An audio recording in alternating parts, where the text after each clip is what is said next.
año, como limpiadora interna y cuidadora, consiguió su permiso de residencia. Trabajaba más de 40 horas semanales sin descanso. Con el estado de alarma decidieron prescindir de los servicios de Fabiola, otra vez en el ciclo de nunca acabar, en busca de otro contrato cuanto antes para poder mantenerse en España. Kalima vive cerca de Rabat y viene a trabajar de temporera durante 4 meses por 40 euros al día en jornadas de 7 horas. Fue seleccionada porque deja a su marido y 5 hijos en Marruecos, con su elemento de apego, la garantía de que retornará a su país. Una tarde, el capataz la viola en el almacén. Fue despedida, no tenía cómo demostrar lo ocurrido y no podía regresar a su país. Ahora vive en situación de irregularidad. Virginia llegó a España huyendo de la violencia en Colombia. Venían con ella su hija Mayra, de 17 años, y Fernando, de 3. La pequeña María nació aquí poco después. Su tarjeta de solicitante de asilo le permitía trabajar y empezó en una peluquería. 2 años después, su solicitud de protección internacional fue denegada. Al quedar sin papeles, perdió el trabajo. Muy pronto, toda la familia se vería en la calle.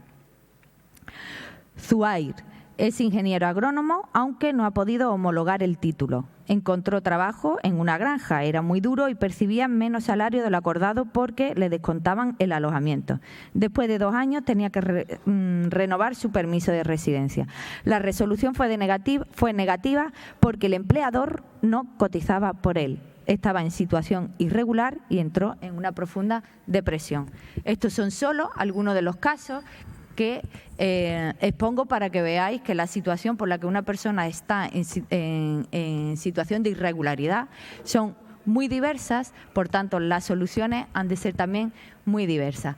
Solicito, por favor, que aprobéis esta iniciativa, pero más que eso, que os suméis a la solicitud de la firma y que esta ILP pueda ir al Congreso de los Diputados y como mínimo se pueda tramitar y debatir en donde corresponde.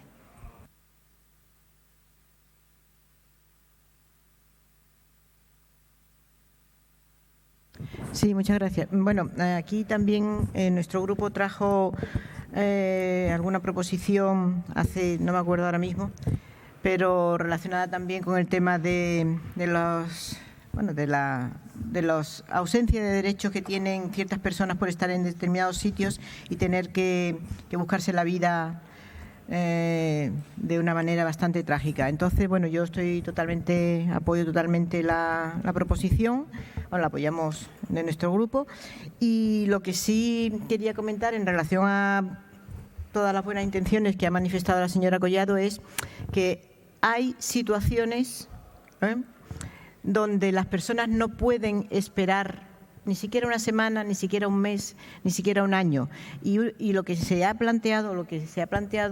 planteando a futuro de regularizar las migraciones, los inmigrantes, los asilos, todo ese tipo de cosas, eso es, son palabras muy bonitas, pero que se quedan en buenas intenciones, porque a la hora de la verdad lo que existe es una utilización, porque desde Europa, desde todos los países del primer mundo existe una utilización,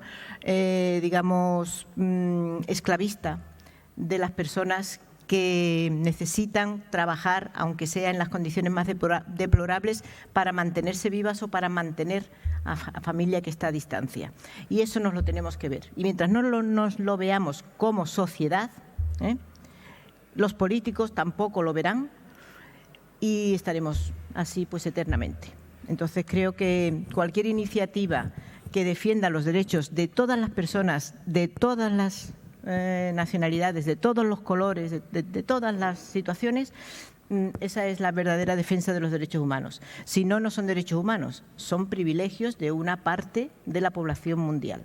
Y estamos en una cosa o estamos en otra. Inmediatamente, ahora mismo, se requiere una ayuda, una intervención, una regularización de quienes tenemos aquí y sobre todo desde hace tanto tiempo en España.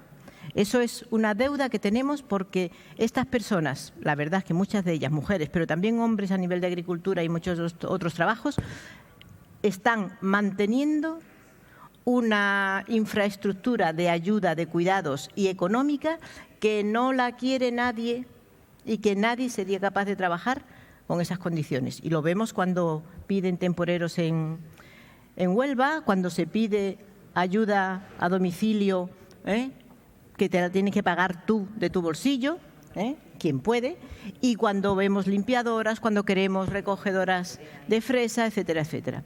Y eso es algo que, bueno, que lo único que muestra es la moral y la ética que tiene la sociedad del primer mundo, ¿vale?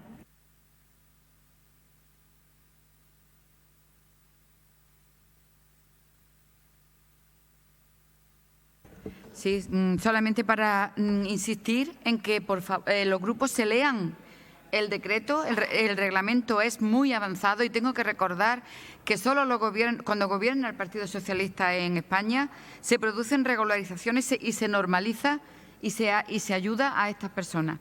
Yo de verdad os recomiendo que os leáis el reglamento, que no es una declaración de intenciones, está muy claro y tiene mejoras sustanciales muy importantes, tanto para las personas que ya están aquí como para regular esas migraciones y evitar también eso que usted ha dicho, señora Monedero, la esclavitud de las personas. Y yo creo que es interesante que se lo lean y una vez que lo hayan leído comprenderán el avance tan importante que supone este reglamento. Muchas gracias.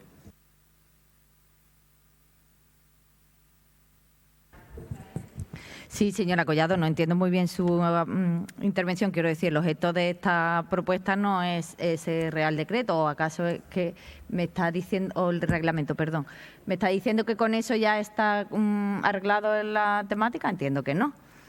El objeto de esto es poner en marcha una regularización urgente por la vía extraordinaria de 500.000 personas que están ahora mismo en situación irregular en España, por diversos motivos. Ese es el objeto y eso es lo que le invitamos a que firme, a que se adhiera, a que recoja firmas. Le hemos dicho cuáles son las asociaciones, entidades o colectivos que ya están recogiendo estas firmas, si quiere usted pasarse a firmarlos. Y entiendo que hay ya recogida 300, no recuerdo exactamente, pero cerca de 330.000 firmas, por tanto faltan aún 150.000 firmas. Le invito a que se sume a ese trabajo ciudadano de recogida de firmas para que esto se pueda tramitar a la máxima urgencia, que es lo que queríamos, que en un plazo, una vez que exactamente lo que se solicita es que una vez que sea admitida la ILP, pues en un plazo no máximo de 6 meses se regularice la situación de estas 500.000 personas que están en esta situación de irregularidad. Es decir, además, que las situaciones de irregularidad generan bueno, pues eso, situaciones extremadamente graves, ¿no? Tener a las personas hay muchas personas que están trabajando en las empleadas de hogar con un convenio colectivo como el que tienen las empleadas de hogar, que ya es suficientemente esclavista, pero encima es que a estas personas, por estar en una situación irregular, no se le aplica ni siquiera el convenio colectivo porque no tienen contrato. Imaginemos qué situación es esa de exclusión tan absoluta, con la única intención de conseguir dinero para sacar adelante su familia.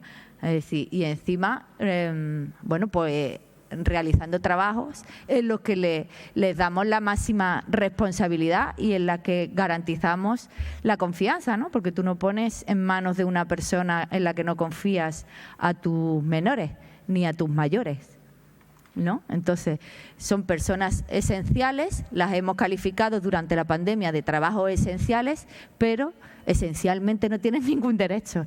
Es decir, tendríamos que hacer una equivalencia entre las personas esenciales y los derechos que estas personas necesitan para poder vivir, simplemente. Bueno, nada más. Muchas gracias.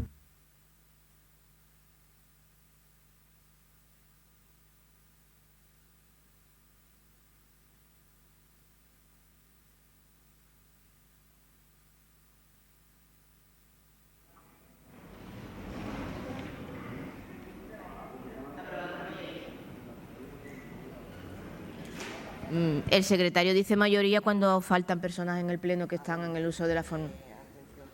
Claro. Vale. Proposición del Grupo Municipal Ciudadano relativo al proyecto DigiCraft. Señor. Muchas gracias, señora presidenta. Buenos días.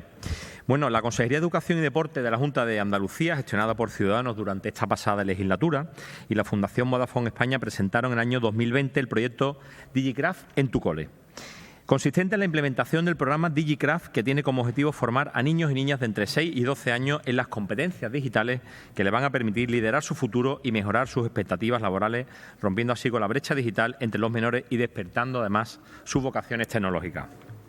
En este programa se han seleccionado 100 centros educativos en toda Andalucía y sí nos ha llamado la atención que solamente ha habido uno en Jerez, que es el CEIP de Nueva Jarilla, y este es un programa que tiene una duración de 3 cursos hasta este próximo año 2022-2023. Entre los criterios para valorar las solicitudes se tiene en cuenta para este programa, tanto que estén situados, por ejemplo, en zonas de riesgo de exclusión, ERACIS, o centros situados en zonas rurales, también el número de alumnos, por ejemplo, o el profesorado responsable. Por eso nos llamaba la atención que solamente un centro en Jerez, este de Nueva Jarilla, se haya adherido a este programa. El programa en sí, la iniciativa, tiene 2 partes, una que es online, que está abierta a todo el público, y luego tiene una presencial que es específica para su impartición en centros educativos. Ambas se articulan en torno a la metodología DigiCraft, que es una metodología innovadora que se ha creado además en colaboración con la Universidad de Salamanca y que está específicamente diseñada para el trabajo con menores de las 5 áreas competenciales que definen las competencias digitales según la Comisión Europea, y que son las siguientes: la alfabetización en información y datos, que significa no es otra cosa que interpretar la información digital. En segundo lugar, la comunicación y la colaboración. En tercer lugar, la creación de los contenidos digitales. Un cuarto punto muy importante para los menores, como es la seguridad, es decir, la privacidad en los entornos digitales. Y un punto quinto, que es la resolución de problemas. Estas competencias digitales, además, están integradas en el currículo educativo desde primaria, puesto que se considera una formación fundamental y necesaria en la era actual. Esta metodología, la metodología DigiCraft, se basa además en 4 pilares fundamentales que consideramos que son muy interesantes y pueden ser la causa por la que han tenido esta valoración tan positiva en los centros educativos, como es, en primer lugar, el juego como elemento motivador para todo este alumnado. En segundo lugar, la experimentación para descubrir al mismo tiempo que se está creando y que se está educando. También la combinación del mundo físico y virtual mediante actividades que combinan dispositivos tecnológicos con actividades manuales, con actividades artesanales, y la adaptación de la competencia digital a objetivos alcanzables por niños y niñas.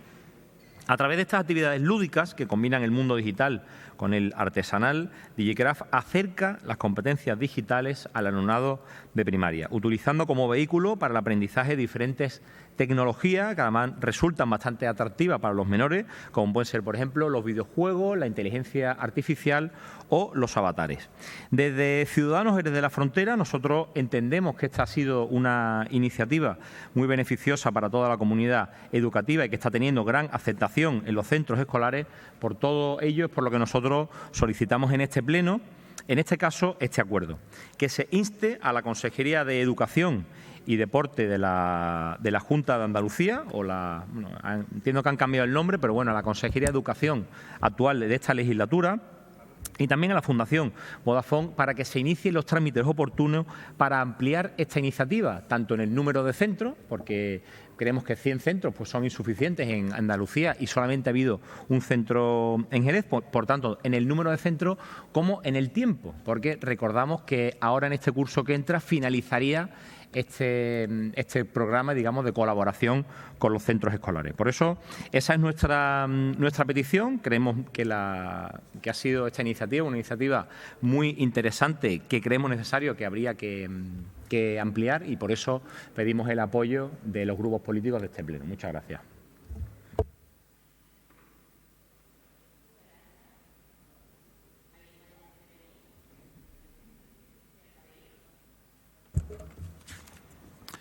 Gracias, señora presidenta. Bueno, el Grupo Socialista va a apoyar la proposición que presenta el Grupo Ciudadanos. Entendemos que todas aquellas propuestas que vayan dirigidas a superar la brecha digital existente y para despertar e incentivar la vocación digital de nuestros niños y niñas contará, evidentemente, con nuestro apoyo. Pero la realidad es que, efectivamente, no está implantada en nuestra ciudad como debería. Solo un centro educativo, como bien Carlos Pérez ha comentado, es el que está desarrollando el programa. Es cierto que van a ser 3 proyectos en 3 cursos diferentes, pero no se puede quedar en eso, coincidimos plenamente. Debe ir a más, que es lo que pide la iniciativa del Grupo Ciudadanos, y entendemos que es lo necesario, además, atendiendo al discurso de investidura del presidente de la Junta, Juanma Moreno Bonilla, en materia de educación. Creemos que ha habido olvidos importantes. Por ejemplo, se ha olvidado de muchas cuestiones que son necesarias, que hay que hacer en educación, en nuestros centros y para mejorar las condiciones, ¿no?, de estancia del alumnado y del profesorado, claro, en los centros. Se ha olvidado, por ejemplo, del tema de la climatización, tal como debatimos el pleno pasado. Se ha olvidado de invertir en el arreglo de muchos centros que tienen muchos años y muchas necesidades de sustituir elementos estructurales, y se ha olvidado también de la continuación de proyectos como este, que viene a intentar superar la brecha digital, que es una cuestión que emergió con la pandemia, que estaba ahí, pero que tuvo que venir un confinamiento para darnos cuenta de la magnitud de la desigualdad para acceder al mundo digital que realmente existía, que estaba ahí latiendo. Por esos motivos, este grupo va a apoyar esta proposición. Muchas gracias.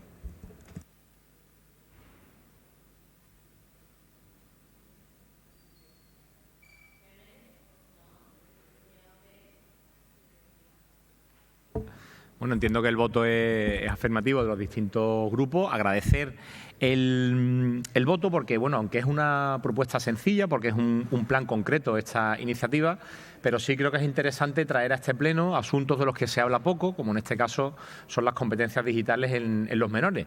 Nosotros entendemos que nos enfrentamos a un mundo que es completamente distinto a lo que hemos vivido en los años anteriores, y creo que tenemos que preparar a nuestros menores precisamente para ese futuro que viene. Entendemos también que si la tecnología se ha apoderado de nuestro mundo actualmente, es una buena oportunidad para apoderarse de la tecnología, y eso solamente se puede hacer desde el punto de vista de enseñarle a nuestros menores. Como esto de la tecnología, digamos que ha empezado hace poco, hace 10 o 20 años, nos hemos enfrentado a numerosos problemas, como por ejemplo la dependencia de los menores, como no saben utilizar la tecnología en algunos casos, y este tipo de iniciativas, que tiene que ser también complementaria a otras iniciativas, entendemos que es una oportunidad para que nuestros menores sean mucho más críticos también, que sepan interpretar esa cantidad de datos digitales que tienen a su disposición, pero sobre todo 2 cosas muy importantes, que son la responsabilidad y la privacidad. Es decir, que sean responsables en el uso de la tecnología, que es la clave del éxito para poder sacarle todo el jugo a las tecnologías, y el segundo punto, que es el de la privacidad. Es decir, que sepan utilizar las tecnologías desde un punto de vista cuidando su privacidad, es decir, sabiendo perfectamente que no se pueden entregar a la primera de cambio todos los datos de las redes sociales, porque esos datos van a estar ahí permanentemente, y la privacidad es muy importante, y creemos que este tipo de iniciativas, que este tipo de proyectos pone el foco en esas cuestiones, y creemos que son muy beneficiosas en este caso para el desarrollo de nuestros menores. Por tanto, agradecer el apoyo, y esperemos también que la Junta de Andalucía actual del señor Moreno Bonilla lo haga también, como en este caso la Consejería de Educación, como cuando estaba nuestro consejero Imbroda, y que implemente estos planes, y además, si puede ser en este caso, los amplíe tanto en número, en este caso, como en el fondo. Muchas gracias. ¿Alguien más? Pues, si no va a cerrar o nada más. Pues pasamos a votación, entonces. ¿Votos a favor de la propuesta? Vale. Aprobado por mayoría. Pasamos a la siguiente propuesta de la proposición del Grupo Mixto en contra de la reducción de la materia de música en la educación secundaria. Tiene la palabra la señora González. Gracias, señora Álvarez. Bien, esta propuesta trata sobre el tema de que la LOE, la Ley de Educación del Estado, establece una normativa sobre mínimos en el currículum de materias educativas. Concretamente en secundaria, la LOE establece la obligatoriedad en primero de la asignatura de música, pero ya segundo, tercero y cuarto la establece como materia optativa. El 40% de este currículum se legisla a través de las comunidades autónomas. Es decir, la comunidad autónoma tiene potestad para ampliar estas materias obligatorias. La Junta de Andalucía ya ha sacado su propuesta y en la propuesta mantiene este mínimo que proponía el Estado, es decir, no amplía absolutamente nada de la obligatoriedad de esta materia de música y de horas. ¿Qué significa eso? Pues que no mejoramos la propuesta del Estado.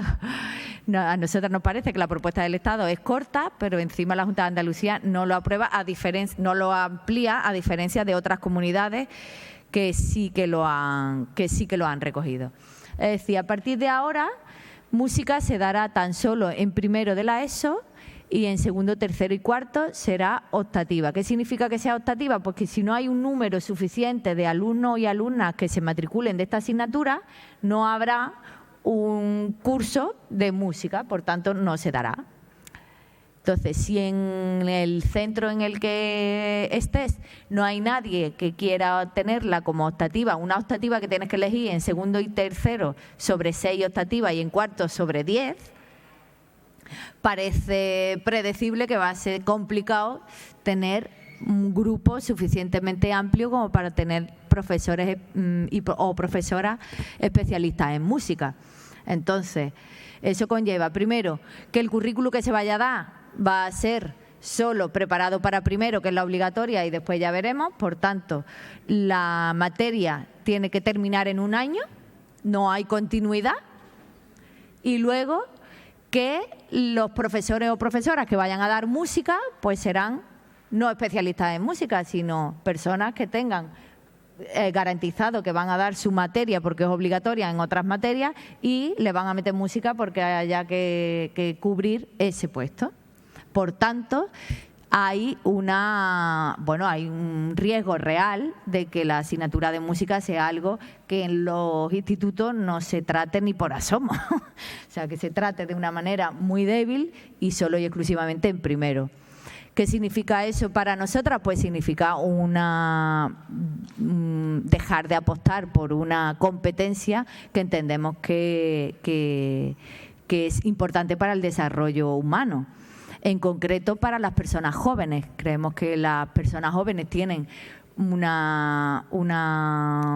pues que es una edad en la que la música hay una conexión, un interés y una inquietud que desarrolla pues creatividad, pues pensamiento crítico, pues, y entonces no estamos apostando por esas competencias curriculares que entendemos que son positivas para nuestra gente joven. Estamos hablando de personas a partir de 12, 13 años. Entonces, queríamos solicitarle tanto al Estado que en la LOE no lo establezca como obligatoria, primero, segundo y tercero, pero también a la Consejería de Educación de esta nueva Junta de Andalucía para que rectifique el borrador que ya presentó del proyecto de decreto por el que establece la ordenación y el currículum de la educación secundaria obligatoria, para ampliar la obligatoriedad de la materia de música en los estudios de secundaria a los cursos primero, segundo y tercero. Por todas las razones que acabo de explicar, entendemos que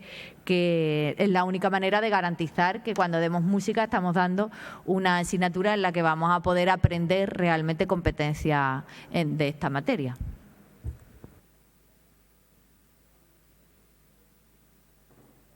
¿Algún grupo desea intervenir? Sí. Señor García. Muchas gracias, señora presidenta. Pues señora González, nos parece muy oportuna y muy buena esta iniciativa. No entendemos cómo la asignatura de música, con la importancia que tiene, se le reducen horarios y en cursos. O sea, yo no lo veo comprensible cuando esto mejora las capacidades del alumnado, como son las capacidades sociales, las lingüísticas, en resolución de problemas, en el emprendimiento, en la creatividad. Ahora los planes educativos están intentando trabajar de manera interdisciplinar distintas asignaturas con los proyectos STEM, como podría ser la música con las matemáticas. Entonces, no entendemos cómo reducen una asignatura tan importante que podrían trabajar juntas, ¿no? Después, la música es fundamental para la expresión del alumnado en estas edades. así como el manejo de sus emociones. Estamos hablando de alumnos de entre 12 y 16 años aproximadamente, una etapa madurativa donde pueden expresarse, donde incluso en el bullying o en los problemas que tengan pueden comunicarse. No entendemos que se reduzca esta asignatura.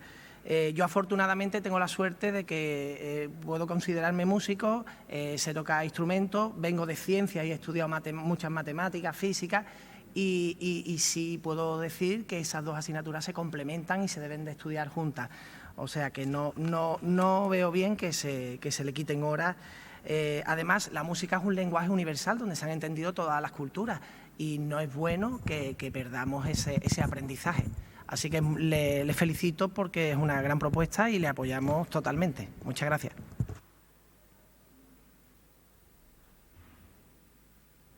Señor Cabello. Sí, muchas gracias, señora presidenta. Bueno, nadie, creo yo, que puede poner en duda que la música es importante para todos y para todas, ¿no? Todos los estudios, efectivamente, lo estáis comentando, de investigación sobre los efectos cognitivos de la educación musical coinciden en que este área es fundamental para el desarrollo de las competencias clave y necesaria para la mejora de la concentración, la memoria, la coordinación, la expresión, la capacidad de síntesis, la empatía, el trabajo en equipo y el desarrollo cognitivo. Como bien se ha comentado aquí, el Consejo de Ministros aprobó un Real Decreto 217/2022 de 29 de marzo, por el que se establece la ordenación y las enseñanzas mínimas de la educación secundaria obligatoria para el desarrollo de la LOMLOE, que comprende evidentemente también la regulación del currículum educativo. Estas enseñanzas mínimas supone el 60% del currículum, dejando como competencia para las comunidades autónomas el 40% restante. Bien, en Andalucía, la Consejería de Educación no ha aumentado esa carga horaria mínima que se establece en ese Real Decreto 217 de 2022, quedando igual que establece, por tanto, el Real Decreto, que son 105 horas para comprendidas los cursos de primero a tercero de la ESO. Bien, esto supone... Pues hay otras asignaturas que efectivamente la Consejería, a través de sus instrucciones, le ha dado más horas que esas horas mínimas, pero no así a la música. La música se ha quedado con el mínimo que marca la normativa estatal. Y que, podía haberlo hecho, la Consejería de Educación podía haberlo hecho, pero no lo ha hecho. ¿Por qué no lo ha hecho? Hombre, yo reconozco una cuestión, que es un problema, es un dilema. Es un dilema porque en el fondo se trata de elegir. Es decir, hay que sumar 30 horas semanales para los niños y las niñas que están de primero, tercero de eso, cuarto también, son 30 horas semanales. Con lo cual, si tú quieres poner más horas a una asignatura a la semana, se la tienes que quitar necesariamente a otra, lógicamente. ¿Y a quién se la quita? ¿A las matemáticas? ¿Al inglés? ¿O a las dos? No digo estas dos por casualidad, lo digo porque son precisamente dos asignaturas que se han incrementado respecto a lo que es la normativa anterior y tienen en segundo curso una hora más, tanto una como otra. Es decir, no es un juego es un juego de suma cero. Lo que gana una lo tiene que perder otra necesariamente. Pero vamos, yo les digo que estamos con la música, en el sentido, y todos lo hemos dicho, de los beneficios que tiene la enseñanza de la música. Las tiene, sin duda. Y, por tanto, estamos a favor de que se reconsidere. En este caso, entiendo que quien puede reconsiderarlo es precisamente la Junta de Andalucía, la Administración Autonómica, que es la que parte de unos mínimos que se plantea en el Real Decreto del Gobierno. Así que, bueno, estamos a favor de la proposición, la vamos a votar y yo creo que pondré el acento sobre todo en ese replanteamiento por parte de la Junta de Andalucía. Muchas gracias. Vale. Señora González. Gracias, señora Álvarez. Bien, pues precisamente eso, señor Cabello, que ampliar más en materias que ya se están desarrollando no tiene a nivel curricular la importancia que tiene el hecho de que hay asignaturas que desarrollan competencias diferentes. Yo creo que el mejor currículum, la mejor manera de poder integrarte luego en un mercado laboral o simplemente integrarte en la sociedad es que desarrolles competencias diferentes. Si tú puedes ser máquina en matemáticas, solo en matemáticas, pues te van a faltar un montón de competencias para otros muchos trabajos. Entonces, realmente creo que lo importante es que nuestro alumnado pues consiga otro tipo de competencias que no se adquieren con la lengua, con el inglés y con las matemáticas.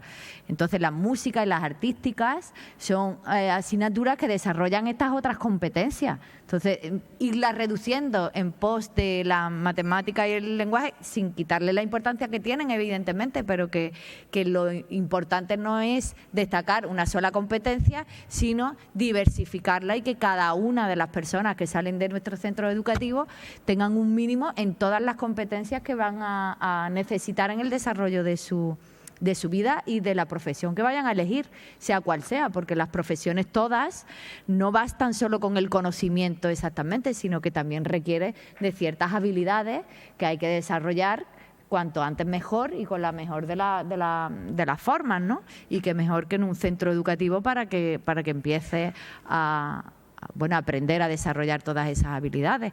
A mí me parece que es muy importante. Señor García. Muchas gracias, señor Cabello. Ha estado comentando los mínimos, ¿no? De quedarse en mínimos, pero es que yo creo que la música está al mismo nivel que las otras asignaturas. Igual ahí es donde está el error, que no está en un segundo nivel, es que está en el mismo nivel. Por eso tiene sentido lo que los planes educativos vienen de los proyectos interdisciplinares de varias asignaturas. Igual no hay que reducir a otras, simplemente hay que combinar. Eso lo tendrán que decir los estudiosos, los técnicos educativos y demás. Otra opción es que la música es una gran salida laboral y nada más que tenemos que verlo la cantidad de programas que hay en la televisión, de La Voz o de distintas cadenas donde los chavales es que viven de la música y la cultura que hay musical en la cantidad de dinero que mueve. Es otra industria de la producción. Yo creo que hay que dejarla al mismo nivel que las demás asignaturas y lo que hay que saber es combinarla, pero eso lo dirán ya, por supuesto, los estudiosos, los técnicos educativos, pero nunca dejarla en un segundo nivel. Muchas gracias. Señor Cabello. Sí, señor García, verá, la música en el decreto de mínimos está al mismo nivel, por ejemplo, que la educación, lo que es educación plástica y audiovisual, en ese sentido. Bueno, el decreto de mínimos lo que hace es eso, establece los mínimos, que es el 60%, ¿vale? Y ya a partir de ahí, ya cada comunidad autónoma, pues bueno, pues ya va un poco modulando en función quizás de las circunstancias de su alumnado, ¿no?, dentro de la comunidad, ¿vale? Y bueno, habla del proyecto, del tema de la interdisciplinaridad. Efectivamente, hay una optativa nueva que aparece, que es el proyecto interdisciplinar, que entiendo. Pero aquí estamos del lado de la música. Eso lo he dicho en la primera intervención y se lo vuelvo a repetir, señora González. Es que estamos del lado de la música. Entendemos que lo que plantea es absolutamente necesario, que hay que, efectivamente, la música debería de... En fin, yo entiendo que le falta una hora más y tener esas 4 horas en la misma... igualdad, por ejemplo, que la educación plástica y audiovisual.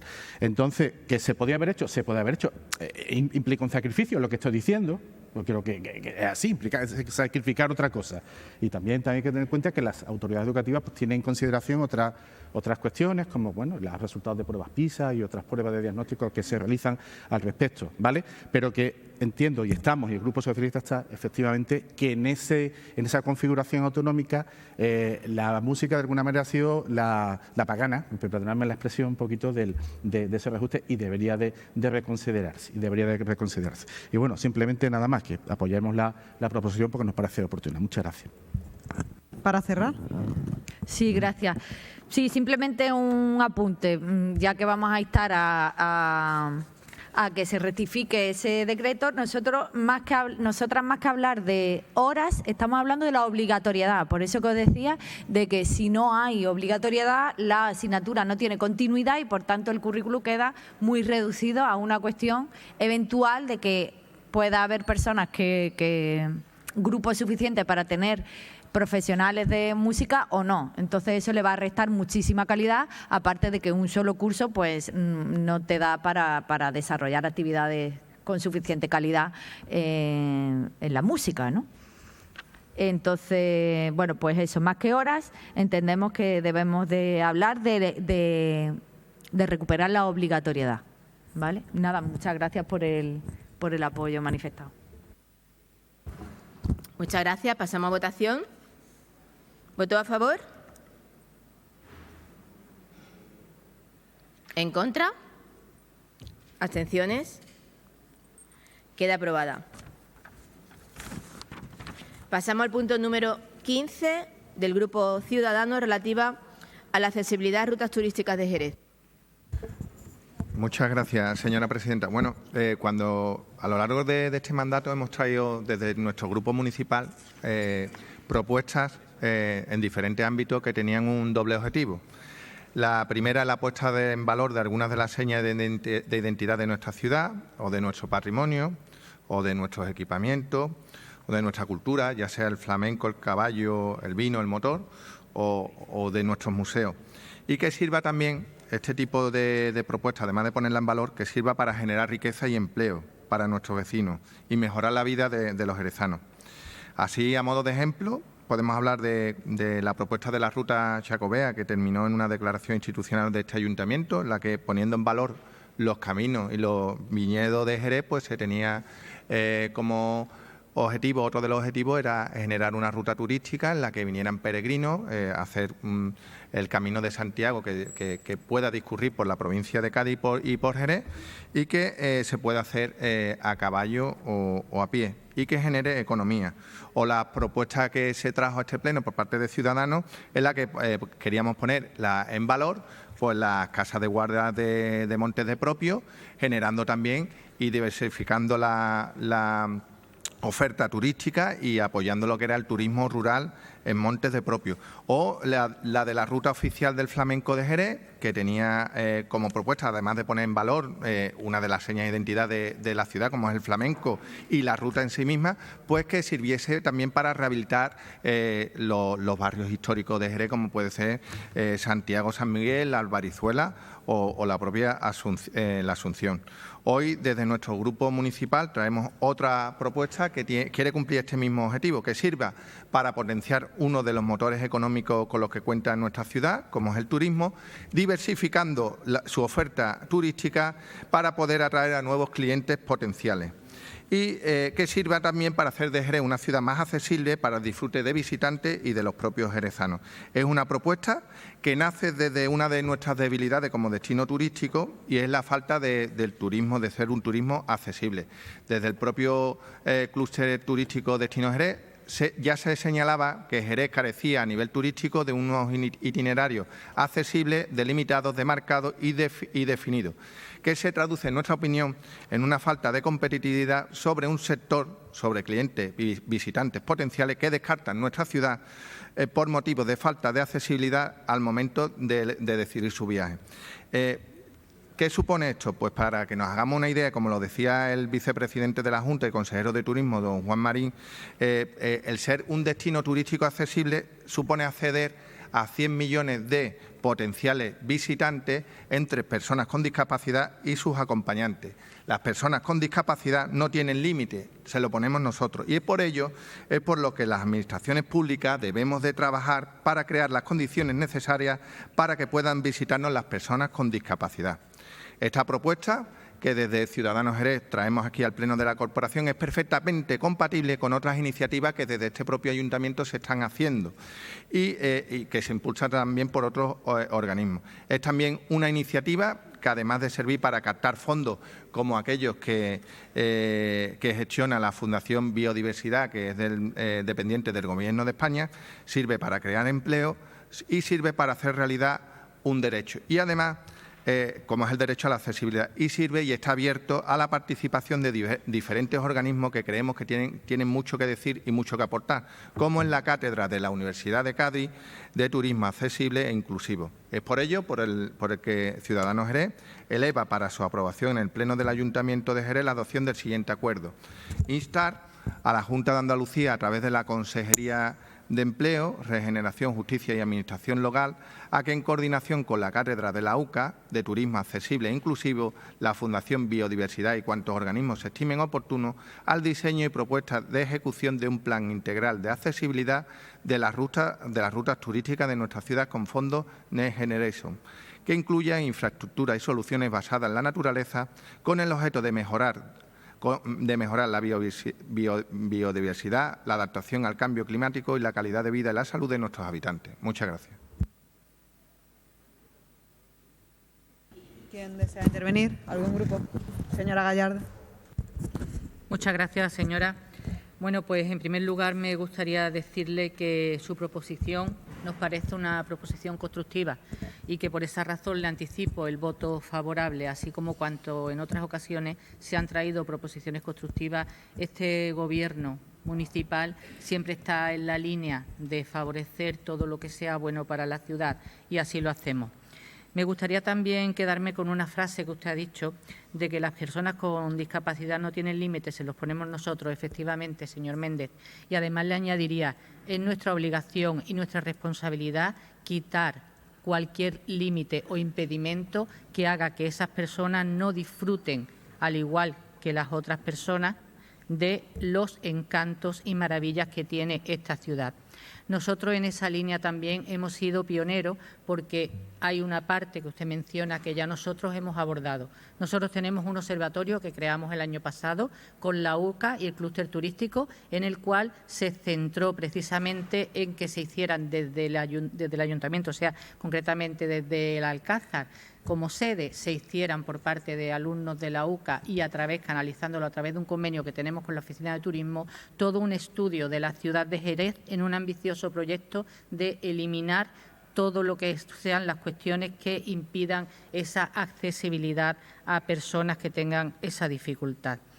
Por último, también, y con esto concluyo, decirle también que nosotros estamos mimando mucho todo lo que es ese entorno accesible y también se abordó en la mesa del turismo que tuvimos ayer, sin ir más lejos, así como en el plan de grandes ciudades turísticas. Es uno de nuestros objetivos, lo compartimos y por esa razón nos parece una propuesta constructiva y le vamos a votar a favor. Muchas gracias.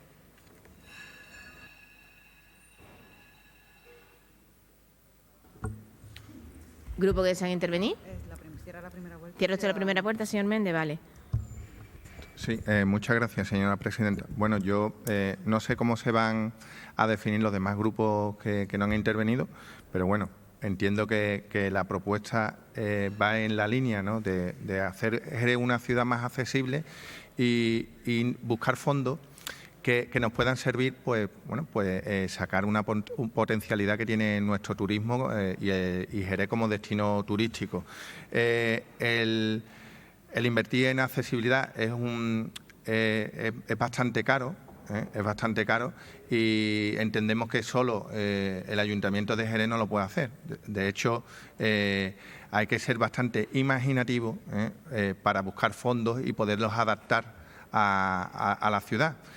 Yo hablaba del fondo de la Fundación Biodiversidad, porque se va a ampliar, se va a hacer una nueva convocatoria y había una línea que era de la renaturalización de los entornos urbanos. Y la verdad que me acordaba mucho de la ruta, por ejemplo, de la ruta del flamenco de Jerez o cualquier ruta que se pueda crear, por ejemplo, una ruta de las peñas flamencas, porque tenemos tantas peñas que están dispersas por toda la ciudad. Eso, en lo que es la renaturalización de los espacios urbanos, implica buscar infraestructuras verdes y azules, que se llama. ¿Esto qué significa? Pues significa repoblar y hacer tener más arbolado y demás. Nos puede servir a lo mejor para la reparación de los alcorques, que tanto hemos hablado aquí, y con esa justificación adaptar el acerado. ¿Qué pasa? Que estamos hablando de fondos muy potentes, tenemos que hacer proyectos importantes y por eso la implicación de todas las administraciones y todos los organismos que puedan decir algo en esto. Tenía conocimiento del laboratorio del observatorio, de hecho es algo que es muy bueno porque antes de hacer o tomar medidas en materia de accesibilidad sí que es importante hacer un estudio de saber cómo estamos en materia de accesibilidad. El turismo accesible creemos que es una buena palanca para atraer fondos, no solamente de las administraciones públicas competentes, porque aquí la Junta de Andalucía tiene mucho que decir. De hecho, hay en el tercer plan de acción integral para las personas con discapacidad que anunció nuestra consejera cuando teníamos esa competencia, se destinaban 526 millones precisamente, en una pata de ella era para en materia de accesibilidad universal. Entendemos que cuanto más fondos sepamos traer a la ciudad de Jerez, pues mejor para todos. Muchas gracias.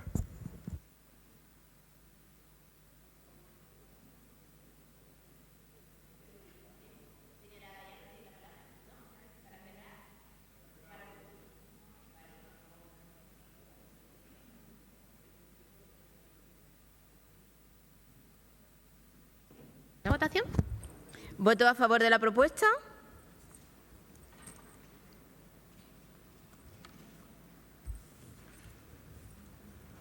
Apoyada por... ¿Falta alguien? Mayoría.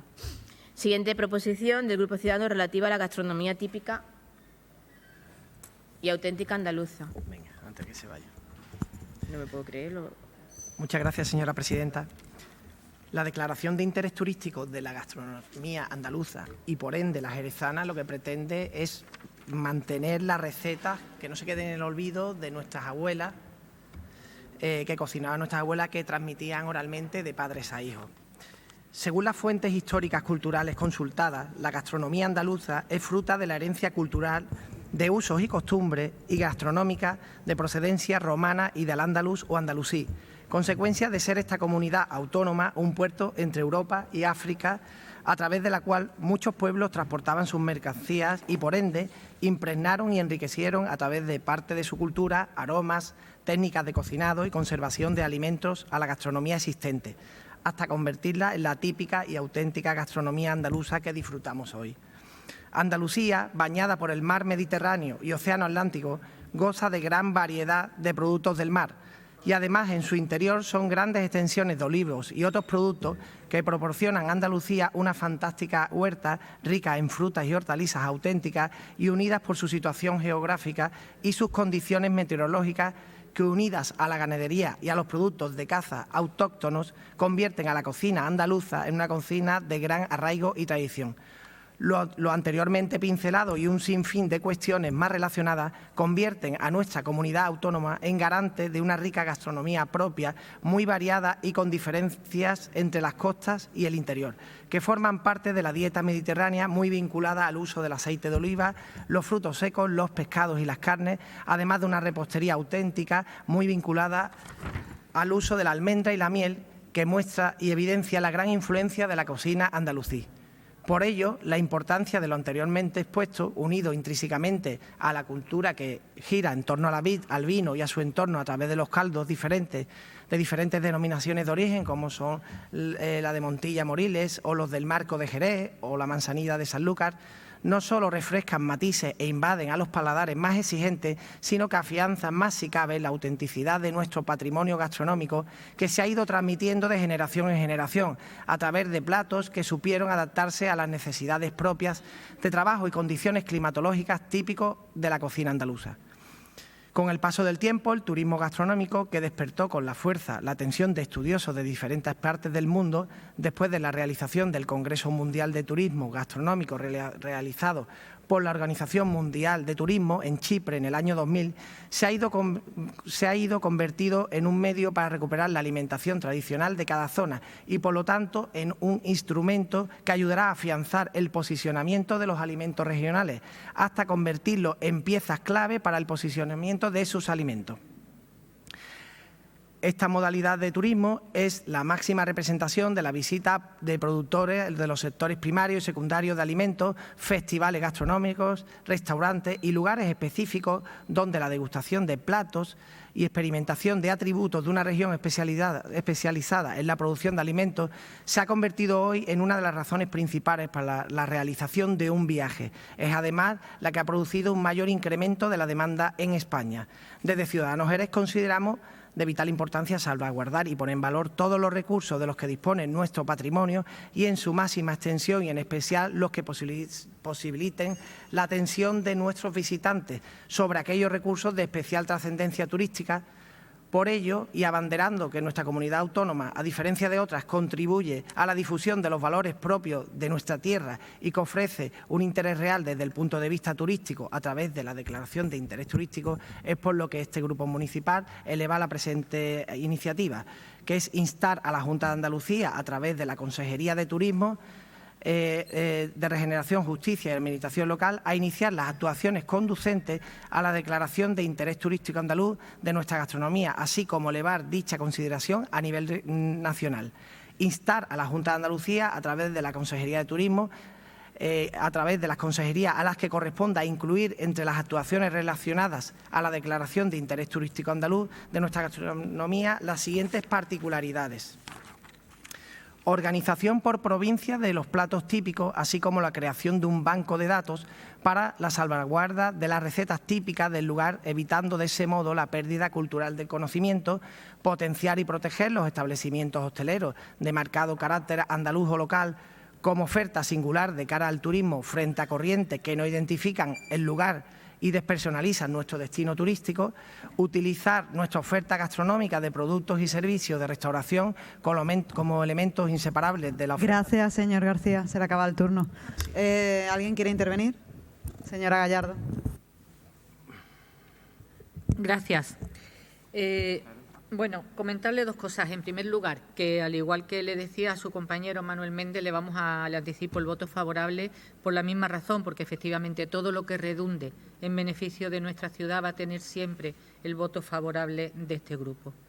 En segundo lugar, decirle también que también en este punto nosotros hemos hecho nuestro trabajo y lo seguiremos haciendo porque no pensamos dejar de trabajar en ningún momento en todo lo que sea bueno para Jerez y no pensamos dejar de avanzar.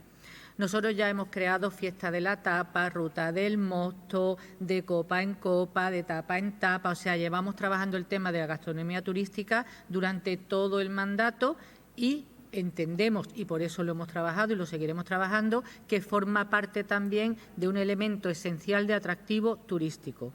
Compartimos también con usted que, como no, el atractivo turístico que tiene nuestra ciudad en relación a la gastronomía es único e incomparable.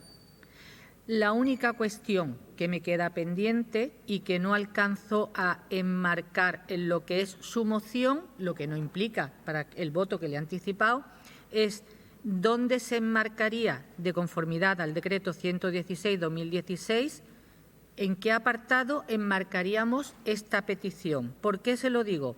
Porque el indicado decreto establece que hay que marcar un objeto, o sea, en fiesta, acontecimiento, itinerarios, rutas, publicaciones, obras audiovisuales. En el modo, o al menos yo no alcanzo a verlo, en que está hecha su proposición, no lo veo. ¿Por qué se lo digo? Porque le vamos a proponer a la Junta de Andalucía que haga algo y no quiero que la Junta de Andalucía se escape en algo que evidentemente va a ser bueno para Jerez. Me gustaría dárselo, como se dice en mi tierra, masticado, para que no se nos vaya y efectivamente nos dé esto que usted pide, que me parece razonable y me parece constructivo, y por esa razón le votamos a favor. Muchas gracias.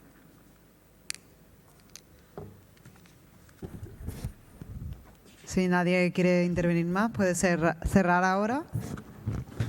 Muchas gracias a todos los grupos que van a votar a favor. Voy a terminar de leer 3 puntos que se solicitaban. Esta propuesta es después de reunirnos con los máximos representantes hosteleros que llevan reivindicando esto hace muchos años, que quede claro. Respecto a lo que dice del encaje, el encaje se puede tener a través de la Junta de Andalucía. Aquí lo decimos es tomando las iniciativas conducentes para que se pueda dar este destino de interés turístico a la gastronomía. Porque además esto lo que crearía es mucho empleo. Por poner un ejemplo, el otro día estuve visitando a la Margara de Manés, una señora que tiene un establecimiento gastronómico y me hablaba no solo de la cocina jerezana, también hablaba de la cocina gitana. Si tuviese ese distintivo, ese sitio u otros sitios de Jerez o rutas, y si además esos platos el extranjero lo tuviera, incluso a través de la A, que muchas veces hemos solicitado, eso al final se traduce en empleo, se traduce en visitas. Entonces, yo creo que a la Junta de Andalucía, no solo en Jerez, en todas sus ciudades o lugares, le interesaría tomar las actuaciones pertinentes para encajar exactamente esta declaración de interés turístico. Y muchas gracias a todos por el apoyo de la propuesta. A ver, ha sido la primera vuelta y como nadie había pedido la intervención, le he dicho que si quería cerrar, pero puedes intervenir porque empezaríamos la segunda vuelta y él puede volver a cerrar, sí. Claro. Es que no estaba presente en la primera vuelta.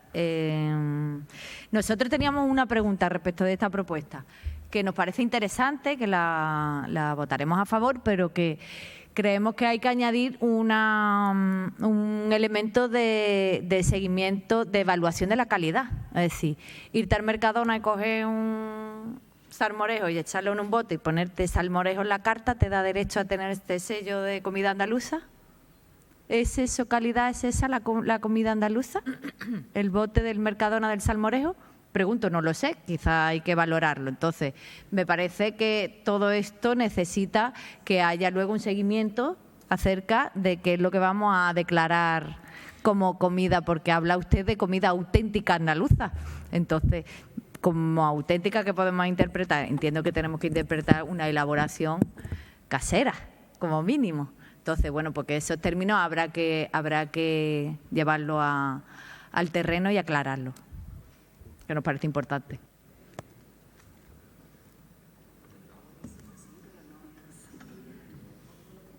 Señora Gallardo, no. Nada, gracias. Para cerrar. Muchas gracias. Muchas gracias. Señora González, le vuelvo a leer lo que instamos, ¿vale?, para responderle a su pregunta.